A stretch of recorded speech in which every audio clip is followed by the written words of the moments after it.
Vamos direto à grande questão.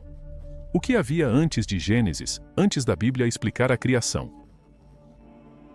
Por séculos, nos disseram que antes do haja luz, não havia absolutamente nada. Sem espaço, sem tempo, só vazio. Mas foi isso mesmo que aconteceu? Não tenho tanta certeza. Agora, é aqui que fica interessante. Além da Bíblia, em mitos antigos e textos proibidos, há algo chocante. A ideia de que esse nada não era realmente nada. Pense no Enuma Elish, uma das mais antigas histórias de criação da Babilônia. Nele, antes de tudo ser criado, havia dois deuses primordiais: Apsu, deus da água doce, e Tiamat, deusa da água salgada. Sua mistura caótica era a origem de tudo. Então, antes da criação, não havia um vazio pacífico. Havia caos. Energia crua e indomável girando no escuro, esperando algo, ou alguém, para moldá-la. Vamos trazer a Bíblia agora. Em Gênesis 1:2, ouvimos do Espírito de Deus sobre as águas. Peraí, que águas são essas? A Bíblia não diz de onde vieram ou por que já estavam lá. É como se entrássemos na história no meio, sem contexto. E se essas águas fossem o caos do Enuma Elish, que Deus domina? Não só uma tela em branco esperando seu toque. Textos gnósticos proibidos também complicam a narrativa tradicional. Falam de algo antes de Deus, Sofia, ou Mônada, fonte de tudo.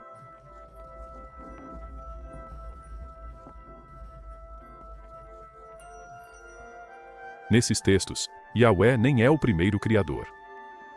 Ele é só uma parte de uma história cósmica maior. Talvez Gênesis seja só um capítulo de uma história mais complexa. Mesmo com a física moderna, as coisas ficam ainda mais estranhas. Hawking argumentou que antes do Big Bang, o tempo não existia. Mas falam do vácuo quântico, um campo de energia potencial, invisível mas presente. Antes da criação, haveria um caos quântico que Deus teve que domar?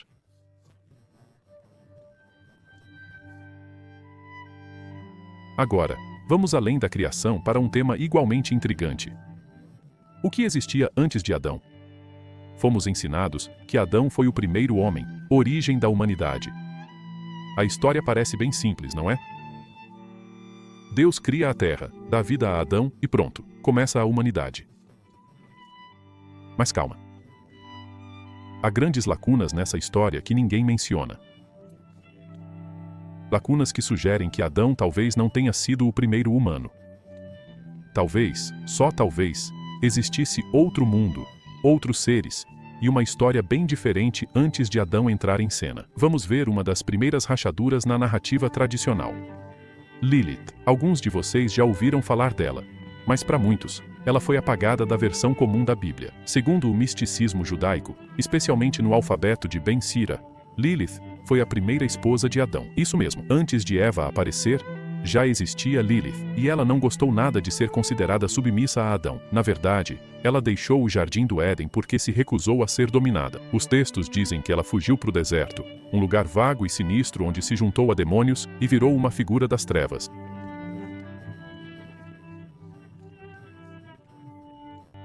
Mas pense nisso, se Lilith existia antes de Eva, com os mesmos poderes e intelecto de Adão, o que isso diz sobre a cronologia da criação? Existia um mundo onde Lilith reinava, ou onde ela e outros seres viviam fora do Éden. E isso não é uma história isolada. Se você explorar outras tradições antigas, especialmente textos gnósticos e sumérios, verá indícios de que a humanidade existia muito antes de Adão. Veja os gnósticos, por exemplo. Seus ensinamentos descrevem camadas de criação, com Adão sendo um desenvolvimento recente num drama cósmico muito mais antigo. Segundo os gnósticos, o demiurgo, frequentemente identificado como Yahweh, aprisionou almas humanas em corpos materiais. E Adão? Ele era parte desse aprisionamento. Mas antes de Adão, antes do mundo material, havia seres de luz, humanos pré-adâmicos, muito mais avançados, espirituais e livres. Esses seres viviam num reino diferente, de consciência elevada, sem as limitações da carne e do sangue. Então, Adão foi o primeiro, ou só o primeiro, numa versão nova e mais controlada da humanidade. Agora, vamos sair dos textos religiosos por um momento e olhar as evidências científicas. Nos registros fósseis, antropólogos acharam restos de humanos, ou seres parecidos, de centenas de milhares de anos atrás, bem antes dos 6.000 anos do Adão bíblico. Homo sapiens, neandertais, denisovanos, todos existiam muito antes de Adão ter pisado na Terra. E o mais incrível é que algumas dessas espécies humanas antigas não só sobreviveram, mas prosperaram. Eles fizeram ferramentas, criaram arte e formaram comunidades. Se estavam aqui antes de Adão, quem eram eles, e por que não ouvimos mais sobre eles nas histórias religiosas? Isso nos leva ao conceito dos pré-adamitas. Essa teoria não é marginal, existe há séculos e é debatida entre estudiosos cristãos. Nos séculos XVI e XVII, teólogos como Isaac Larparia sugeriram haver humanos antes de Adão. Nessa teoria, Adão não foi o primeiro humano, mas o primeiro hebreu ou de uma linhagem divina. Os pré-adamitas eram o resto da humanidade, vivendo suas vidas bem antes da criação de Adão. A teoria de Larparia causou tanto alvoroço que ele foi forçado a se retratar pela Igreja Católica. Mas fica a dúvida: o Éden seria sobre um grupo específico, ignorando a história humana mais ampla? O Islã tem sua própria versão de um mundo pré-adâmico. Na tradição islâmica, djinns, seres de fogo sem fumaça, viviam na Terra antes dos humanos. Esses djinns tinham livre-arbítrio, como humanos, e segundo relatos, construíram civilizações e governaram o planeta. Mas seu reinado acabou em caos e rebelião, levando Deus a enviar anjos para conter a revolta. Os djinns foram expulsos e só depois disso a humanidade foi criada. Pense nisso. Civilizações inteiras podem ter surgido e caído antes de Adão ser formado do pó. Então, por que não ouvimos mais sobre isso? Por que a história dos pré-adamitas, Lilith ou os djinns, está oculta do mainstream? A verdade é que essas narrativas desafiam a simplicidade da história de Adão e Eva. Sugerem que a humanidade e a vida podem ser mais complexas, antigas e diversas do que se ensina. Talvez Adão fosse uma das muitas iterações humanas, ou criado para substituir um experimento falho. E a ideia de um mundo pré-adâmico levanta questões sérias sobre o que achamos saber da história humana. Mas não vamos parar por aí. Alguns pesquisadores na teoria dos antigos astronautas creem que ETs influenciaram civilizações pré-adâmicas. Os sumérios escreveram sobre os Anunnaki, deuses que teriam descido do céu e criado humanos para minerar ouro. Textos sumérios descrevem os Anunnaki como seres avançados que geneticamente criaram humanos para servi-los. Alguns sugerem que os pré-adamitas eram híbridos criados por ETs, bem antes do Adão bíblico ser imaginado. É uma teoria polêmica, mas ao ver o conhecimento de astronomia, matemática e arquitetura das antigas civilizações como sumérios, egípcios e maias, é difícil não pensar. Poderia ter havido avançadas, humanos pré-adâmicos guiados por algo ou alguém não deste mundo? Algo que mudará sua visão da realidade. O tempo pode não ter existido sempre. Pensamos no tempo como força imparável e universal. Algo que sempre esteve lá. Segundos passando, horas virando dias, eventos em sequência organizada. E se eu dissesse que antes da criação do universo, o tempo nem existia? E se isso mudar como entendemos tudo? Para entender, devemos questionar se o tempo começou com a criação. Se olharmos para a ciência moderna, ela confirma isso. Veja a teoria do Big Bang, uma das explicações mais aceitas para a origem do universo. Diz que há 13,8 bilhões de anos, tudo começou num ponto denso e quente.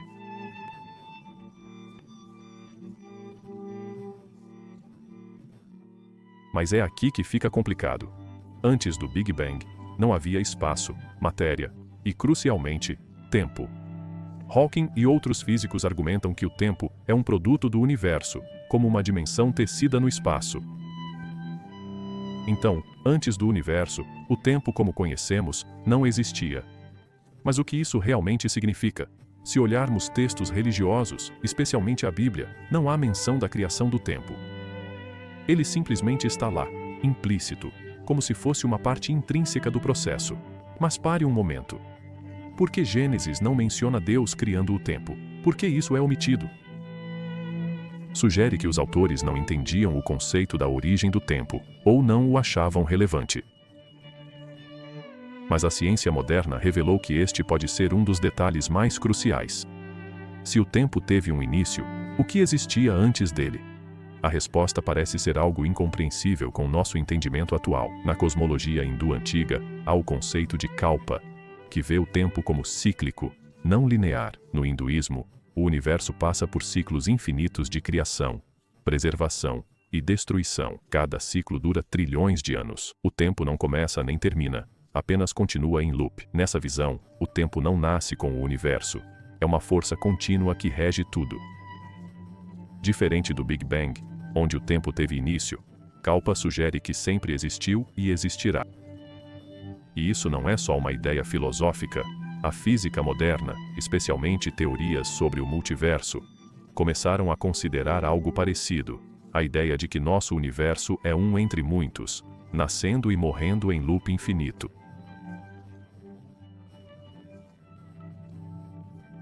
Também sugere que o tempo pode existir de forma diferente em outras dimensões ou realidades. O relógio que conhecemos pode ser uma característica local, específica do nosso universo. Em outro universo, o tempo pode se comportar de formas totalmente diferentes, ou nem existir. Essa ideia se alinha com pensamentos antigos, sugerindo que o tempo é muito mais fluido do que imaginamos. Mas vamos a algo ainda mais incrível. O tempo pode não existir sem consciência. Veja, o tempo está profundamente ligado à forma como percebemos o mundo. Não é apenas uma medida externa, como um relógio na parede. Está entrelaçado em como experimentamos a realidade. Na mecânica quântica, há o efeito observador, onde observar pode mudar o resultado de um evento. Alguns cientistas sugerem que o tempo é subjetivo, só significativo quando há um observador para medi-lo. Se ninguém experimenta o tempo, ele existe. Místicos antigos e físicos modernos têm visões semelhantes sobre isso. Parmênides dizia que o tempo era ilusão, passado, presente e futuro coexistiam. Só a mente os separa.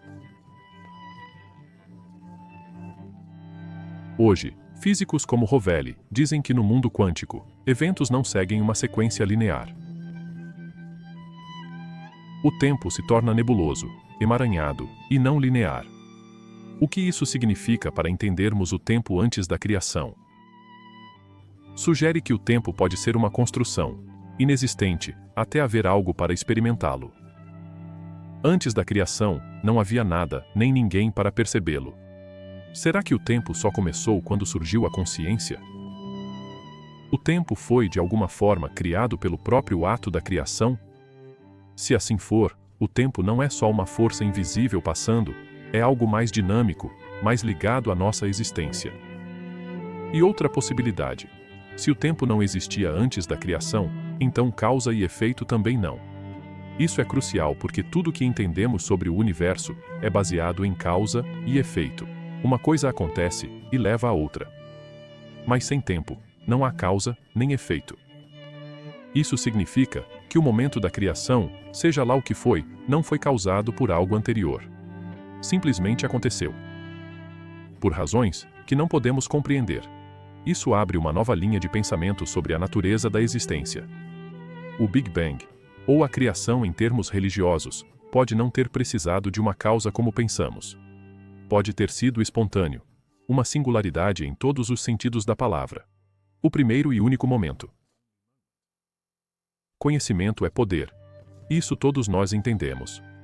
Mas e se eu te dissesse que desde o início houve um esforço para esconder conhecimento da humanidade? Que desde que os humanos foram criados, alguém ou algo decidiu nos manter na ignorância. E não estamos falando de qualquer conhecimento aqui. Falamos de algo que mudaria o rumo da história. Segredos do universo, da existência, até quem somos. A história do conhecimento proibido é mais antiga que qualquer religião conhecida. E não se limita apenas à Bíblia. Culturas do mundo todo contam histórias sobre o fruto proibido do saber há milênios. Vamos começar com o mais famoso, o Jardim do Éden. A história é simples. Adão e Eva viviam no paraíso, inocentes, até a serpente enganar Eva. Mas o que está realmente acontecendo aqui? A árvore não era qualquer uma, era símbolo do conhecimento intencionalmente negado à humanidade. Por que Deus criaria humanos curiosos e depois diria que há coisas que não deveriam saber? Isso é uma contradição fundamental. Não se dá o poder de questionar tudo e depois nega as respostas. A não ser que o objetivo fosse controlar, não proteger. Mas que tipo de conhecimento estamos falando? Para muitos, a árvore do conhecimento vai além do bem e mal. É o saber do universo, como tudo realmente funciona. Na Bíblia, Deus diz: se comer desta árvore, morrerá. Mas veja, Adão e Eva não morreram, não como entendemos. Em vez disso, seus olhos se abriram. Perceberam a si mesmos, seu entorno, suas limitações. Ganharam consciência, algo único na criação.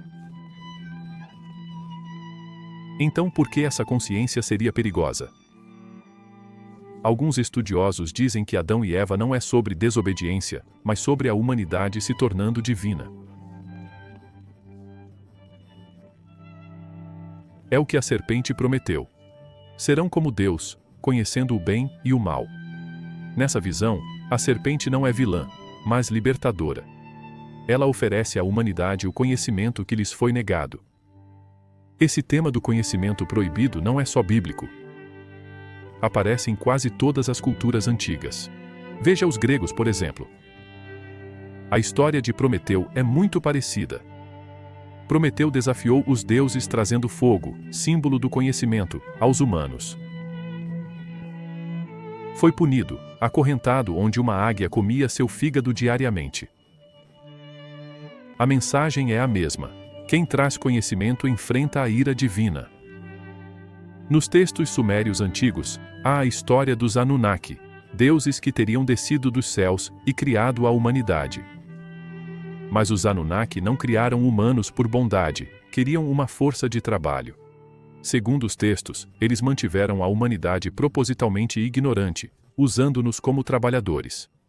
Mas um Deus, Enki, desafiou os outros e deu aos humanos conhecimento, incluindo o pensamento crítico e os segredos da civilização. Parece familiar? É outro eco do mesmo tema. Conhecimento como poder, e poder sendo negado a nós. O intrigante é como essas histórias de conhecimento proibido geralmente envolvem seres divinos rebeldes. A serpente, Prometeu, Enki, todos retratados como rebeldes que quebraram regras para empoderar a humanidade. E se a narrativa de que eles são vilões não for verdadeira? E se eles tentassem nos libertar de um sistema feito para nos manter ignorantes? Isso levanta a questão: quem lucra mantendo a humanidade na ignorância? E não para por aí. No livro de Enoque, texto judaico antigo banido pela Igreja, há os vigilantes. Esses anjos desceram à terra, casaram com humanas, e mais importante, deram conhecimento proibido à humanidade: fazer armas, trabalhar metais e segredos celestes. Por isso, foram severamente punidos por Deus. Mas a reviravolta é que o problema não era o conhecimento, mas sim que ele permitia aos humanos desafiar a autoridade divina. Em outras palavras, nos tornava menos controláveis. Podemos ver esse padrão ao longo da história.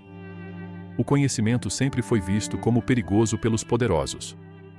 Na Idade Média, a Igreja limitava o acesso à educação, mantendo a maioria analfabeta. Por quê? Porque quem controla o conhecimento, controla o poder. Controla a narrativa. E é exatamente isso que acontece nessas histórias antigas. Os deuses não protegiam os humanos do conhecimento apenas. eles guardavam para si, mantendo controle sobre nós.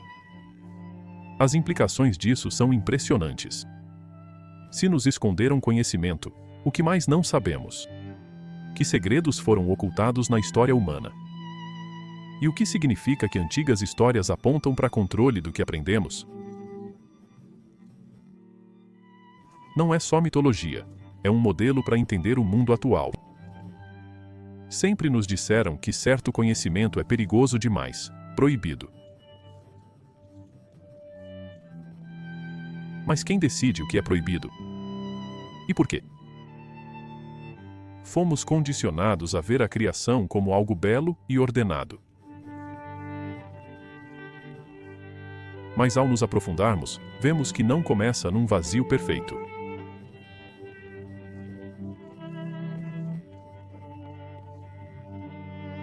Não, começa no caos.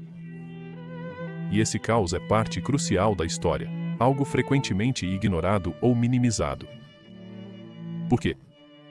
Vamos começar pela Bíblia. Logo no 2º versículo de Gênesis, lemos: A terra era sem forma e vazia, e trevas cobriam a face do abismo, e o Espírito de Deus pairava sobre as águas. Espera, que águas? Estamos no 2º versículo da Bíblia, e já há algo lá. Antes de Deus dizer, haja luz, há essa escuridão caótica e aquosa. Ninguém explica de onde veio ou por que está lá, simplesmente está. Isso sugere que a criação não era Deus formando algo do nada. Era Deus trazendo ordem ao caos, moldando uma força primordial indomável e assustadora. Mas isso não é só um conceito bíblico. Culturas antigas têm suas próprias versões de criação a partir do caos. Veja o Enuma Elish, uma das mais antigas histórias de criação da Mesopotâmia. Nele, não há vazio no começo. Há 2 deuses primordiais, Apsu e Tiamat, água doce e salgada. Águas caóticas colidem, gerando deuses e o mundo. Mas atenção, não foi uma criação pacífica. Foi violenta. Marduk, deus herói, lutou contra Tiamat, o caos, para criar céu e terra. A criação nasceu literalmente da guerra. Fascinante é que a água como caos não se limita à Mesopotâmia ou Bíblia. Vê-se no Antigo Egito também. Falam de Num, águas caóticas do abismo, de onde Atum traz ordem ao cosmos. Gregos tinham oceanos, rio ao redor do mundo, borda caótica da existência. Repetidamente, essas histórias antigas mostram que antes da ordem, havia desordem. Antes da estrutura, existia o caos. Mas por que a água? Por que esse elemento é o símbolo do caos em tantas histórias antigas? Pense, a água dá vida, mas também destrói. Nutre plantações e sustenta vidas, mas inunda, afoga e destrói. Antigamente, as pessoas viviam próximas à natureza e entendiam essa dualidade. A água era imprevisível e, em muitos aspectos, ainda é. Representa o incontrolável, o que não prevemos, domamos ou entendemos. Agora, voltemos à ideia de criação. Se a criação surgiu de um abismo caótico e aquático, e não de um vazio pacífico, o que isso nos diz sobre a natureza do nosso universo? Será o caos não só parte da criação, mas seu próprio alicerce? E o que isso diz sobre Deus, ou deuses, que tiveram que impor ordem a isso? No mito cananeu de Baal, vemos algo muito similar à batalha mesopotâmica entre Marduk e Tiamat. Baal, o deus da tempestade, precisa derrotar Iam, o deus do mar, que encarna as forças caóticas do oceano. Quando Baal vence, ele estabelece seu domínio e traz ordem ao mundo. Então, em várias culturas, a criação não é um evento pacífico e ordenado. É o resultado de seres divinos lutando contra o caos, arrancando o controle das águas primordiais. E essa ideia não simplesmente desapareceu. Ela evoluiu. Na física moderna, temos conceitos como entropia, a tendência natural dos sistemas à desordem. De certo modo, o universo ainda está lutando contra o caos. As estrelas nascem de nuvens de gás, mas explodem em supernovas, espalhando caos pelo espaço. Buracos negros devoram tudo ao seu redor. No cosmos, vemos a luta entre ordem e caos, como nos mitos antigos. Mas voltemos à narrativa bíblica por um momento. Em Gênesis, Deus não elimina o caos. Ele o controla. Após criar o mundo, as águas são empurradas para as bordas, mares e oceanos, contidos, mas presentes. E na Bíblia, o caos, especialmente aquático, continua ressurgindo. A história de Noé e o dilúvio. O caos se desencadeia novamente. O Mar Vermelho. Deus separa as águas, controlando o caos para salvar seu povo. Mesmo no Apocalipse, ao descrever os novos céus e terra, diz: não haverá mais mar. Por quê? Porque o mar, a água, representa o caos. É o que Deus precisa manter sob controle. No ato final da criação, o caos é finalmente vencido. Dizem que o universo nasceu de um ato pacífico da vontade divina. Mas e se eu dissesse que a criação não foi assim? E se fosse resultado de uma guerra cósmica, antes do mundo começar?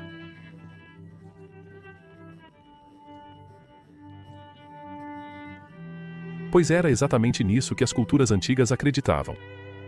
De fato, em muitos mitos, a criação não era sobre harmonia. Era sobre poder, conflito e a conquista final do caos. Ao ver assim, toda a história da existência muda. Comecemos com o Enuma Elish, um dos mitos mais antigos. É da Mesopotâmia antiga, antecedendo a Bíblia em séculos. Nesta história, não há um Deus sereno pairando sobre as águas. Há duas divindades primordiais, Apsu e Tiamat, água doce e salgada, caos e abismo. Essas forças não eram passivas. Ativas, giravam juntas, criando os próprios deuses. Mas logo surge o conflito. Tiamat, deusa do abismo de água salgada, está furiosa. Os deuses jovens perturbam as águas primordiais, então ela decide destruí-los. Entra Marduk, um deus jovem que se levanta para desafiá-la. A batalha que se segue é simplesmente épica. Marduk vence Tiamat num embate violento, partindo seu corpo ao meio. Com seus restos, ele cria os céus e a terra. A criação não nasce da paz, mas da destruição de uma deusa, uma luta cósmica. Numa das histórias mais antigas, a criação é fruto da guerra. Mas a Mesopotâmia não estava só nesse tipo de pensamento. Vamos à Grécia Antiga, e temos a Titanomaquia, a guerra entre os deuses olímpicos e os titãs. Segundo esse mito, antes de Zeus e os deuses olímpicos governarem o cosmos, tiveram que derrubar os titãs, uma raça mais antiga de seres divinos. E não foi uma luta fácil. Os titãs eram poderosos, controlando as forças da natureza, do tempo e dos próprios céus. Mas Zeus e seus irmãos, armados com raios e fúria divina, lutaram por 10 longos anos. No fim, venceram, lançando os titãs no Tártaro, um abismo profundo de punição e caos. Aqui também, a ordem não surge do nada, é forjada nas chamas do conflito divino. O interessante é como esse tema se repete em várias culturas. Veja a mitologia nórdica, onde os deuses, liderados por Odin, enfrentam gigantes primordiais numa luta violenta antes de criar o mundo. Mesmo após a criação, os deuses seguem em conflito com o caos, cientes de que um dia Ragnarok, a batalha final, virá e o mundo acabará em chamas. Criação e destruição, guerra e renascimento estão interligados. Você pode pensar, bem, isso são só mitos. Não tem nada a ver com a Bíblia, certo? Calma lá. Na verdade, há uma camada oculta na Bíblia que ecoa esses mesmos temas de conflito divino. No livro de Isaías, há referências ao Leviatã, a serpente retorcida do mar, uma criatura do caos. E o que Deus faz? Ele derrota o Leviatã. Os Salmos descrevem como Deus esmagou as cabeças do Leviatã e o deu como alimento às criaturas do deserto. Deve, pois é a mesma história em outras palavras. Deus vence uma força caótica para afirmar a ordem divina. E não para por aí. No Apocalipse, vemos uma batalha final onde Deus deve novamente vencer o caos e o mal, antes de criar novos céus e nova terra. A criação parece ser um ciclo de conflito com o caos. Nunca vencido totalmente, apenas contido por um tempo. Mesmo no misticismo judaico, a Cabala fala de um tempo antes da criação, quando vasos divinos, cheios da luz de Deus, se quebraram. Esse evento, o Shevirat HaKelem, representa uma catástrofe cósmica, a quebra da ordem divina, da qual o mundo material é formado. Os restos desses vasos quebrados estão espalhados pelo universo, lembrando que a criação nasce, em essência, do conflito e da fratura. Então, por que essa ideia de criação através do conflito é tão universal? Por que tantas culturas, separadas no tempo e espaço, compartilham a mesma história de guerra divina? O fato é que isso reflete uma verdade fundamental sobre a existência. A criação, seja do universo, sociedades ou crescimento pessoal, nunca vem sem luta. Nunca é um processo suave e fácil. Sempre há uma batalha a ser travada, uma força do caos a ser domada. E talvez seja isso que esses mitos antigos tentavam nos dizer. Há uma verdade mais profunda e inquietante em tudo isso. Se a criação nasceu da violência, da guerra, o caos ainda espreita, esperando retomar o que lhe foi tirado?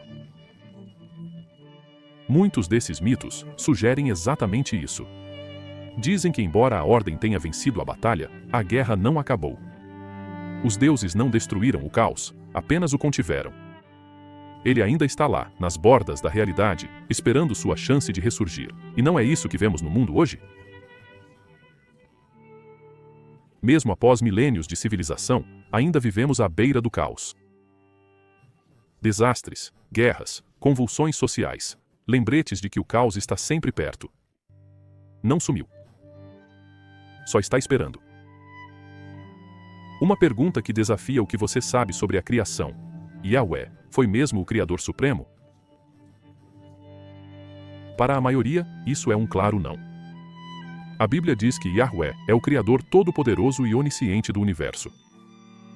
Mas e se eu te contasse que textos antigos e tradições esotéricas mostram algo bem mais complexo? Nesses relatos, Yahweh não é o ser mais poderoso e elevado. Na verdade, ele é outra coisa. Um demiurgo, um criador menor que moldou o mundo material, mas não é a força suprema. Vamos analisar isso melhor. A palavra demiurgo vem do grego antigo e significa artesão ou artífice. Nos escritos de Platão, o demiurgo era um criador do mundo físico, mas imperfeito. Ele não criou do nada, nem o mundo ideal, mas moldou o material, cheio de imperfeições, sofrimento e caos. Parece familiar? Deve parecer, pois essa ideia se alinha com textos gnósticos que questionam se o Deus bíblico é a autoridade máxima. Na tradição gnóstica, Yahweh não é o ser supremo. Na verdade, eles o chamam de demiurgo, e dizem que ele prende almas humanas no mundo material. Segundo o gnosticismo, o verdadeiro Deus supremo existe além do universo físico, puro espírito e bondade. Yahweh, por outro lado, é uma divindade inferior que criou o reino material, cheio de sofrimento e limitações. E aqui está o detalhe. O próprio Yahweh não sabe que não é o Deus supremo. Ele está convencido de que é o único. Por isso, no Antigo Testamento, ele sempre exige lealdade, adoração e obediência. Ele acredita ser o começo e o fim. Mas os gnósticos sugerem que ele está errado, cego para os reinos superiores da realidade. Agora você pode pensar, espera, como isso pode ser possível? Sempre nos disseram que Yahweh é o único Deus verdadeiro. Mas textos gnósticos antigos, como o Apócrifo de João ou os escritos de Nag Hammadi, mostram algo bem diferente. Segundo eles, o Deus verdadeiro e incognoscível, a mônada, existe além do demiurgo, num reino de puro espírito e luz. O demiurgo, por sua vez, é um ser inferior que criou o mundo físico, mas o fez com ignorância. E quando você vê o Antigo Testamento por essa ótica, tudo ganha um novo significado. Olhe para Gênesis de novo. Yahweh cria céus e terra, mas é evidente que essa criação é imperfeita. Há sofrimento, tentação, pecado e morte. Não é o mundo ideal de um Criador todo-poderoso e amoroso, certo? Mas faz sentido se Yahweh não for o Deus Supremo. Se ele é um demiurgo, a criação refletiria suas limitações. O mundo material é falho porque quem o criou é falho ou limitado. Curioso como os textos gnósticos descrevem a reação de Yahweh ao conhecimento humano. Quando Adão e Eva comem da árvore do conhecimento, como Yahweh reage? Ele os pune. Ele os expulsa do jardim do Éden. Mas por quê? Se saber é poder, por que um Deus amoroso puniria a busca pelo conhecimento? Os gnósticos dizem que Yahweh não queria que os humanos se libertassem do mundo material. O demiurgo quer manter a humanidade na ignorância, presa ao físico, sob seu controle. Isso explica a distinção clara entre Yahweh no Antigo Testamento e Jesus no Novo. No gnosticismo, Jesus é mensageiro do Deus verdadeiro, trazendo gnose para libertar a humanidade do mundo material. Jesus vem despertar a humanidade. Somos seres espirituais presos num corpo físico, num mundo criado por um Deus inferior que nem sabe que não é o topo da hierarquia cósmica. A crucificação, nessa visão, liberta do controle do demiurgo e reconecta com o Deus espiritual supremo, além do físico. Se Yahweh é o demiurgo e o mundo físico é falho por sua criação, o que isso significa para nossa visão do mundo? O sofrimento, guerra, doença e morte são resultados naturais de um mundo criado por um ser imperfeito? E se sim, qual é a saída? Os gnósticos criam que a liberdade vinha pela gnose, conhecimento espiritual direto. Não fé ou obediência, mas saber interior que transcende o mundo físico. É notável como essa ideia se alinha com muitas outras tradições espirituais. No budismo, o mundo é ilusão, Maya, e iluminação é libertar-se para o Nirvana.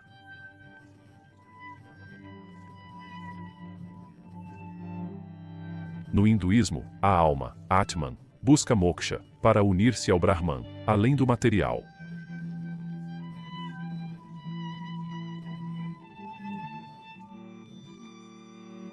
Nas culturas, vemos esse tema.